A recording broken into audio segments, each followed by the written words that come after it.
Are you going to be just sucking on your toes in the background this whole video, or...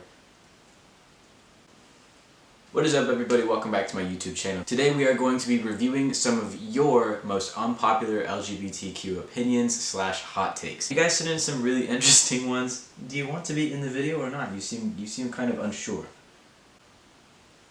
I've done a similar video to this before where I've kind of reacted to some weird gender dysphoria triggers that you guys sent in, and that was a really funny video. I would really love to do a video like that again, so let me know if you'd be interested in something like that in the comments. But yeah, today we're going to be getting into some unpopular opinions about the queer community.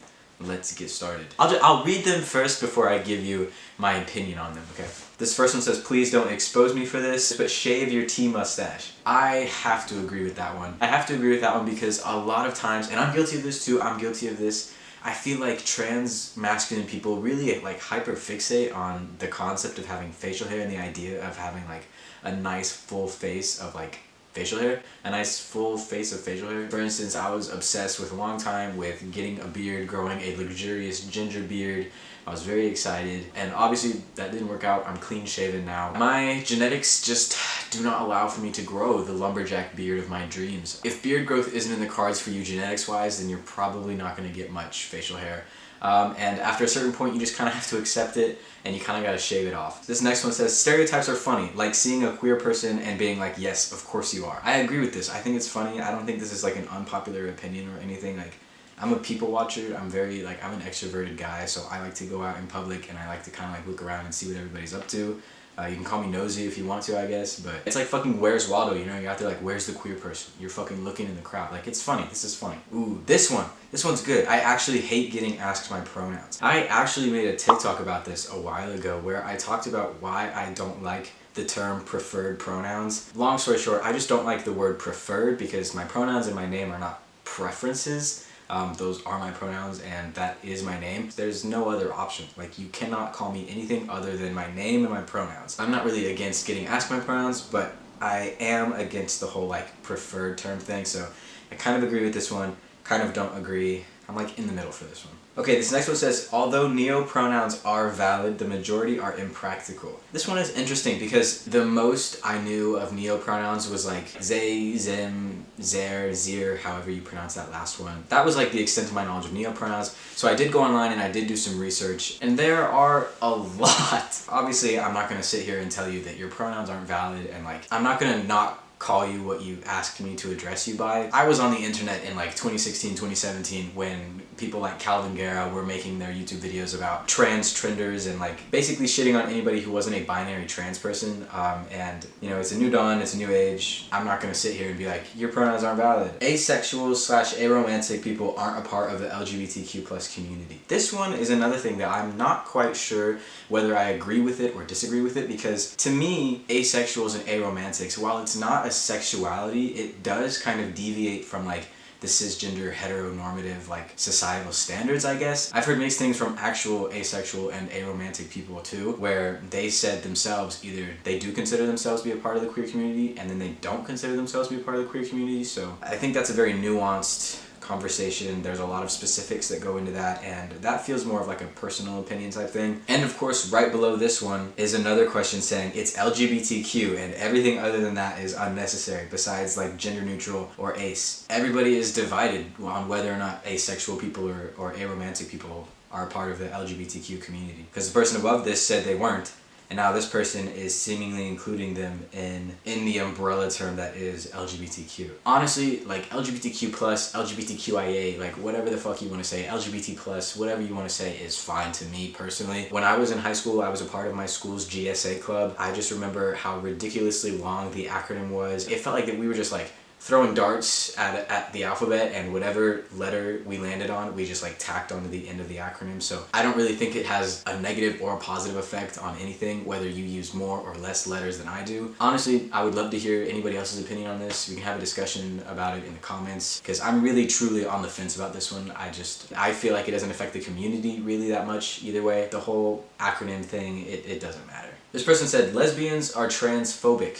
Of course, not all of them. I don't know. I wouldn't agree with this one. Most lesbians that I meet are not transphobic. I think maybe what this person is referring to is the whole debate in the lesbian community about whether or not trans women can be lesbians, which is a silly debate and shouldn't even be a topic of conversation because trans women are women. Any lesbian who likes a trans woman likes a woman, so like their identity wouldn't change, and any trans woman who likes women is a lesbian, so that doesn't change the label or anything like that. Maybe this person has had like negative experiences with lesbians in the past. But yeah, I don't agree with this. Most lesbians that I've met have been very nice people.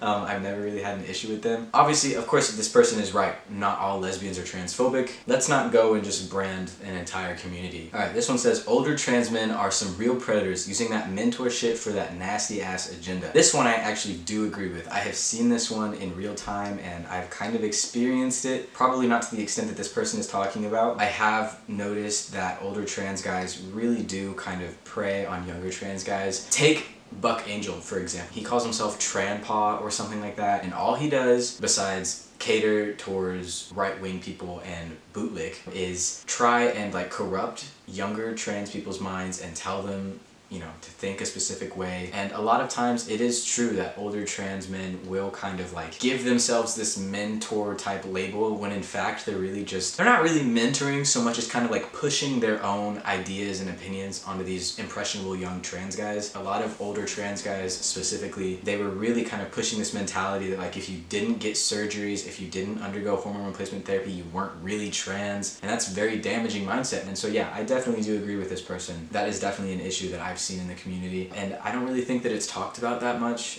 It's definitely something that I feel like should be addressed more. The entire concept of coming out regarding sexuality shouldn't exist. This one, honestly, I do agree with, and that's just speaking from personal experience. Before I came out as transgender, I came out to my family as a lesbian, and it was not received well. It caused a lot of anxiety for me. Coming out was hell, and the fact that I had to come out twice was even worse. I definitely agree with this one. I do understand why they felt the need to specify coming out regarding sexuality, because like you don't have to come out about your sexuality. You can literally just like bring home your partner one day and be like, hey, this is my partner, this is my boyfriend, girlfriend, whatever. And it should really just end at that. I don't really think that coming out needs to be like some big spectacle. Like, why should I have to come out to you? I'm still me. The only thing that changes is your perception of me. Like, to me, that it shouldn't matter what my sexuality is. You should just appreciate me for who I am. So yeah, I agree with this. However, I do think that it would be kind of difficult to eliminate coming out as trans, because like, again, maybe you wouldn't have to make it such a big spectacle. Like, you don't have to come out with like a rainbow cake filled with M&Ms or something like that. You know, you wouldn't have to come out with like a trans colored cake, like a trans pride color cake or something like that. But I don't really see how I could have explained to my parents, hey, I'm gonna start taking testosterone and I want you to call me Dakota and he, him, his from now on, without coming out to them. Like, that in itself is coming out. You know what I mean? I don't know if that makes sense, but that's my thoughts on the whole coming out thing. Alright, this last one is really controversial, and I don't know if you guys are gonna, you know, like me putting this on my channel. I don't know if you'll agree with my opinion on this one here, but big gay balls. Big gay balls. What are we gonna do about them? What can we do about them? Do we need to do anything about them? Who's gonna handle the big gay balls? I agree, 100%. Yeah, it's a big issue that needs to be talked about more. Those are all the opinions that I wanted to share with you guys. Let me know in the comments if you agree, disagree, have any other hot takes that you want to discuss. I honestly really enjoy having discussions like this because I think it kind of opens up the floodgates and lets people, you know, educate themselves or educate others. It kind of opens the gates and kind of starts those hard conversations that a lot of the times people are too afraid to start. So yeah, feel free to comment down below any thoughts that you had about anything that was said in this video. If you've made it this far, thank you so much for watching. Make sure that you're subscribed to my channel if you're not already. It's free, it means nothing to you, but it means the world to me. It takes like 5 seconds. Go ahead and click that button. Leave a like if you enjoyed this video, and I will see y'all in the next one.